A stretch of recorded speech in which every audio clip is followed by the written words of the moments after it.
After making tens of thousands of cold calls, I can tell you that you're not bad at sales, you're just scared, okay? Saying things like, I need to get better, is usually a fear problem in disguise. When I started, I thought I needed a better pitch or a better script, but all I needed to do was stop panicking mid-call. These are 4 fears that every beginner will hit in sales at one point or another. Now, the fear one is rejection, so the fear of rejection, the fear of silence, the fear of the ask, and the fear of being that guy or being the pushy salesman, okay? If you can name or identify these fears, they start to lose their grip on you. You can't out-technique a fear that you can't name or you can't identify, right? Watch yourself. Do you talk too fast to fill in the gaps? Do you discount before they even push back? Do you actually ask for the sale? Do you send those weak, just checking in, just following up texts? These are all signs that you're scared, okay? Or you have a bit of fear that you're not identifying. Fear one, so rejection. A no feels like a no to you personally rather than the offer. For beginners, to be honest, this one does hit the hardest. I remember starting in sales and I wouldn't be able to sit still because of how nervous I was.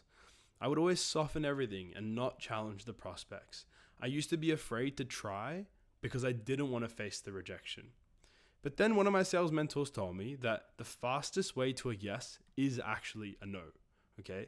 That really stuck with me because it taught me that the sooner I hear that no, the sooner I can find the yes or the closer I might be. So I stopped taking no personally. It was never about me. It was either just the information, the offer, they were the wrong fit, or maybe it was just the wrong time for them. Like it might have actually been that they have something going on other than, buying from us, right? We need to reframe our minds, right? You're a doctor diagnosing, you're not a beggar asking. A doctor doesn't take no thanks personally, right? Every no gets you closer to that yes. A drill for this, so go collect 20 no's on purpose. Chase the no so it stops fearing you. Call those terrible cold leads that you might have. Call the Glengarrys. Desensitize yourself to the no. Now, our next fear is the fear of silence. So being uncomfortable in silence with prospects. A pause feels like it lasts forever, so you jump in to fill the gap, okay? And you talk yourself out of the sale. I'm sure we've all been here before. Beginners fear that the silence means that the prospect is no longer interested. Usually it means that they're just having a think, right? We don't want to jump in and be so pushy and aggressive.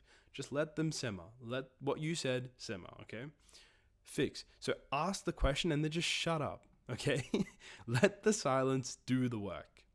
A trick for this, before you even say anything, in your head just say 1 Mississippi, 2 Mississippi, before saying anything out loud. I'm sure that they will probably say something prior to you saying something because they will feel a bit uncomfortable in that silence, right? This is especially applicable, especially after you say the price, okay? I'm sure we've all seen the movie Wolf of Wall Street, right? And whoever speaks first loses. That could not be more spot on, especially after dropping the price. Now, fear 3, the ask, asking for the money, okay? Saying the price out loud feels greedy. So you rush it, you mumble it, or you discount early. It's $2,000, but I can be flexible. We never want to add this part. Just remove this part. It's $2,000, full stop, okay? You just negotiated against yourself by saying, but I can be flexible, but I can do this, but I can discount. No, we don't say those things, okay? A price isn't you taking, it's a fair trade, right? They get value, they get what they paid for, and then you get paid. That's normal. That's how business works, okay? If you believe in the offer, the ask is generous. A drill for this, if you're struggling with it, say the number and then just say nothing, right? Let it sit there, however awkward it may feel. Fear 4, being that guy or, being the pushy salesman. You're scared of being the annoying salesman. I feel like we all have probably been there, right? We don't want to be that guy that's, pushy, aggressive, or, the ironic salesman. We're just people at the end of the day, right? All we're doing is talking, figuring out if the person on the other end wants the thing that we're selling, right? Simple as that. So you barely follow up and warm leads quietly go cold. But being pushy is more about motive, not about how often you're calling, texting, messaging them. A follow-up that helps the prospect isn't pestering them, right? Rule of thumb for this is every message must give something. Always provide value, whether it's a resource, an idea, an answer. We never want to just say, is there any update? I'm just checking in, just following up, okay? Most sales are lost in the follow-up, not the actual pitch itself. Ryan Serhant's 3F follow-up methodology, right? So he follows up, he reaches out proactively, but always brings something useful, a market update, a case study, an insight. And then he follows through. He does exactly what he said. If he promised 5 p.m., he'll send the email or call them at 4:59. That reliability builds trust, okay? Then follow back. The deal closes, the relationship never closes, okay? Past clients, cold leads, or even no's, always stay in touch with them. Give them a call. Just ask them how their day is going, right? Follow up on one thing that you learned about them and see how that's going.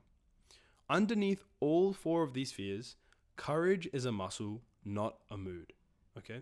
Like any muscle, it needs to be trained, and you never will feel fully ready to go. Do it scared anyways. I know some people that have been in this space for a very long time, and I feel like you can get really good at controlling your fears, but you will never fully get over it, right? Do the scary thing enough and it stops being as scary. Very, very important. Do it more. You will feel it becoming less and less scary. The loop is you name the fear, run the drill, stack those reps, and the fear will slowly shrink. Your conversion rate is a courage score, not a talent score. You are never bad at sales, okay? You just carried a fear that nobody helped you name. This week, I want you to pick your biggest fear, run its drill 5 times. Comment which fear you've dealt with and subscribe for a deep dive on each one.